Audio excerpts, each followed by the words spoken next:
Hello and welcome back to my channel.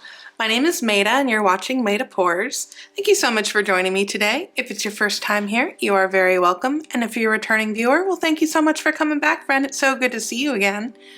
So for today's pour, this is a very special episode, or what do you call it? This is a very special edition of Maida Pours here. I've got these Hippie Crafter paints.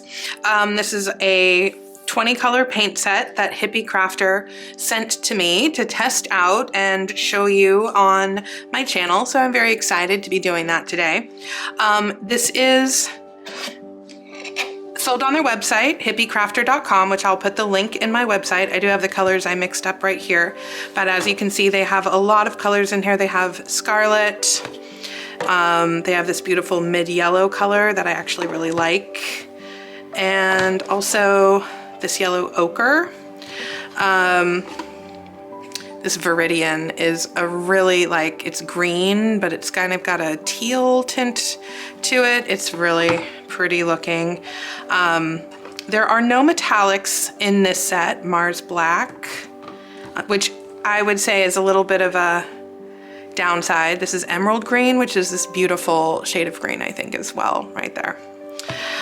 The colors I mixed up today are Champagne, which I think is this really pretty kind of almost peachy apricot color. Now I've mixed these up 4 parts Floetrol to 1 part paint. They do say that they are professional artist grade, high, ultra pigmented. So, and they are pretty thick coming out of these little bottles, and I wanted to see how much I could stretch them. So they seem to, without any water added, they are leaving just sort of a trace, not really a mound, but I did use quite a bit of Floetrol. These are, I wouldn't say, you know, they're all mixed the same, and I'm curious to see how they kind of hold up, how they do, you know? So what other colors do I have here?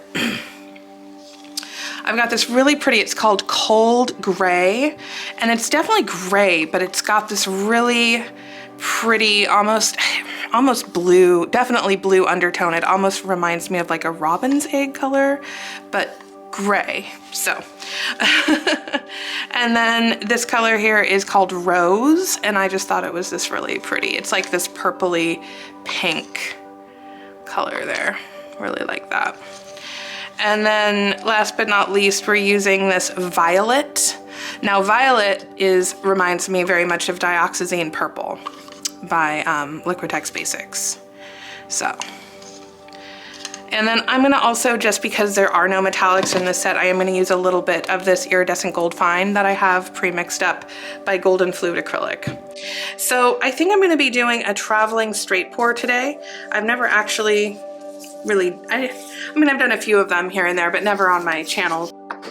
But I'm gonna go ahead and try one out today. Okay, let me get this out of the way and we're gonna get to painting. Let's go.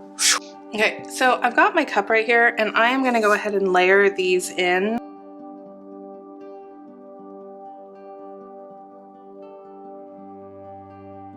Now when I am layering these, I am taking into account how they will blend next to each other. I'm curious to see how they blend, but you know, like, I want to see how they do mix together. So I'm being conscious of how I layer my paints. Trying to put colors together that should blend reasonably well. Hopefully, fingers crossed. The gray and the champagne is questionable. We'll see how it all goes. I'm curious to see if the gold sells at all or how it plays in there. So I've got this very, very pretty cup right here. And I'm going to start here and do a traveling pour. Traveling ring pour, traveling straight pour. Traveling ring pour, right?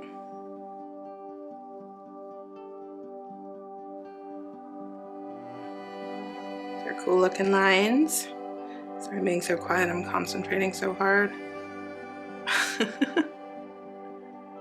Now I am gonna take my white paint. I'm gonna pour it around.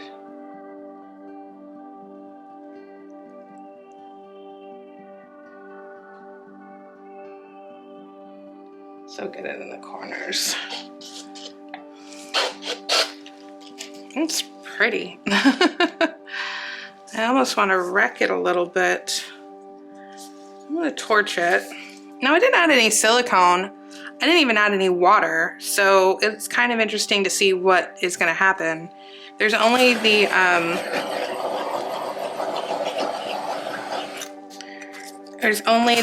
gold in there, but that's not even what I see. I'm seeing some kind of cool stuff happening in there. Not like big cells, but I kind of like it. I think it's kind of cool. So I'm gonna try to stretch this slow. I really like what I'm seeing here.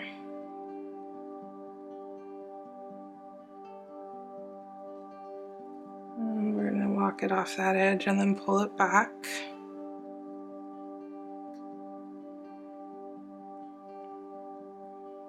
And walk it on over here.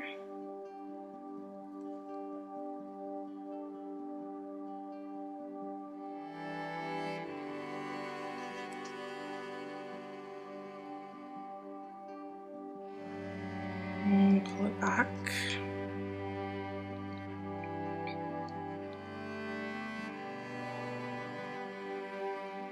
Hold on, I'm gonna torch it again. I keep seeing things like popping up again.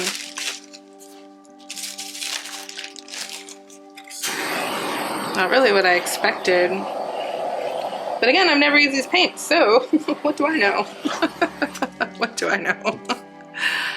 I also mix them with a lot of Floetrol, so there's that. So I'm gonna get it up over this corner. Oh, and back down. And we're gonna go up and over this corner.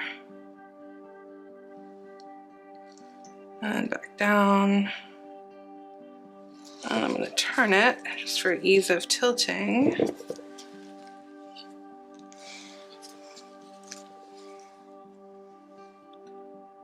And I'm gonna cut down over here.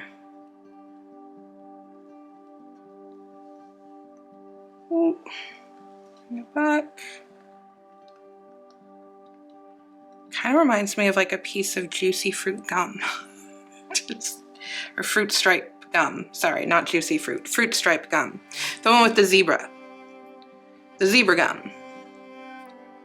And last corner. We had some weird ripples, but that's okay. I'm not hating it.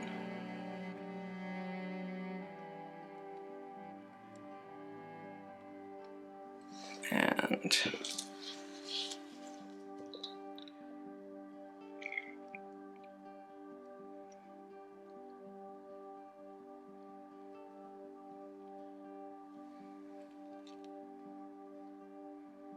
okay.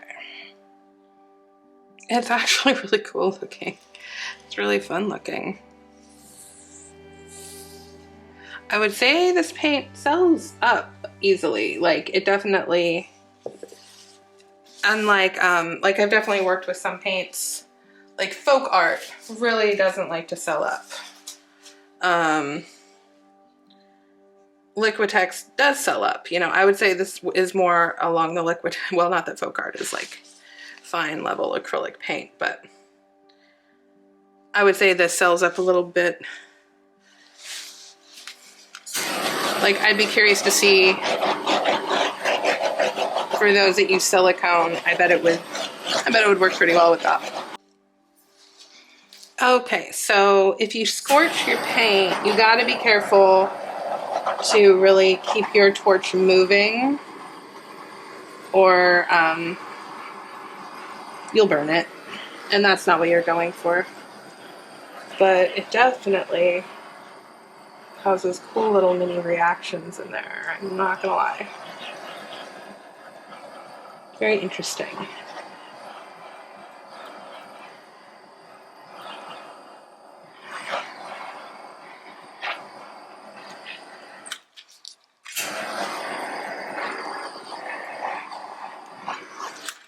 Okay.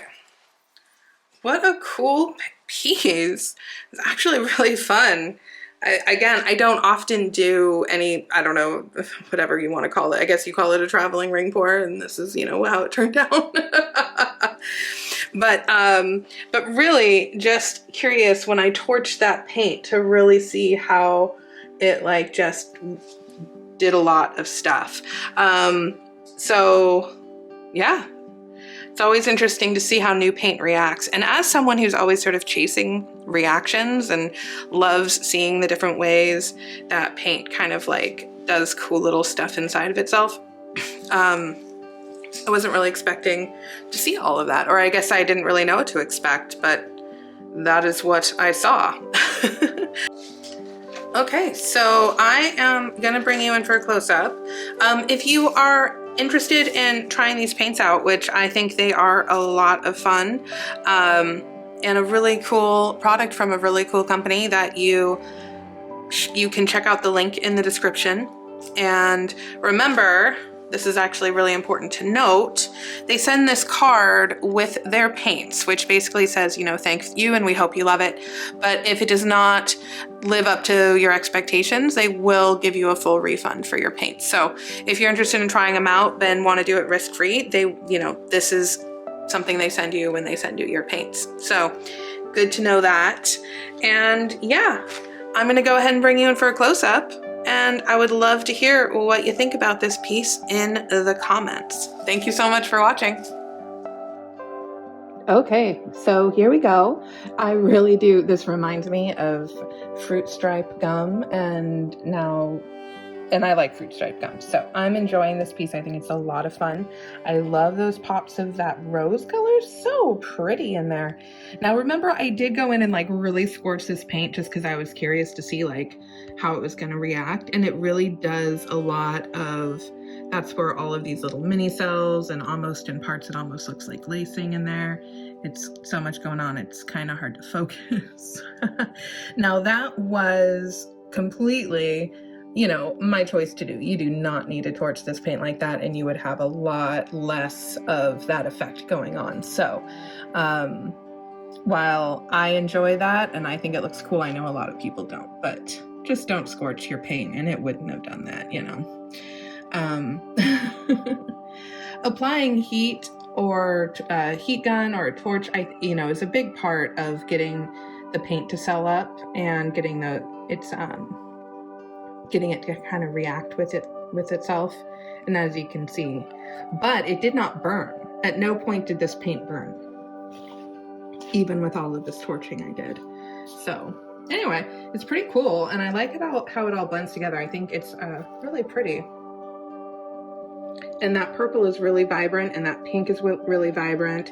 But you know, the cool gray, it looks almost blue in there to me. Does it look blue to you? It looks like light blue to me. Anyway, I would love to hear what you think in the comments. As always, thank you so much for watching.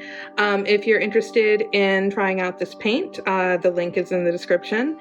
Go ahead and also check out the description for a link to my Facebook group, which I would love for you to come over and continue the conversation there. As always, hit that like button and subscribe if you enjoy acrylic paint pouring, because that is what I do here. So yeah, it's got a really kind of cool galactic feel too. I like the flow. This is a fun piece. Anyway, thanks again, and I will see you guys next time. Bye-bye. Okay, so let's go in for some dried results here. I think this dried beautifully. I think the colors are still really beautiful and vibrant.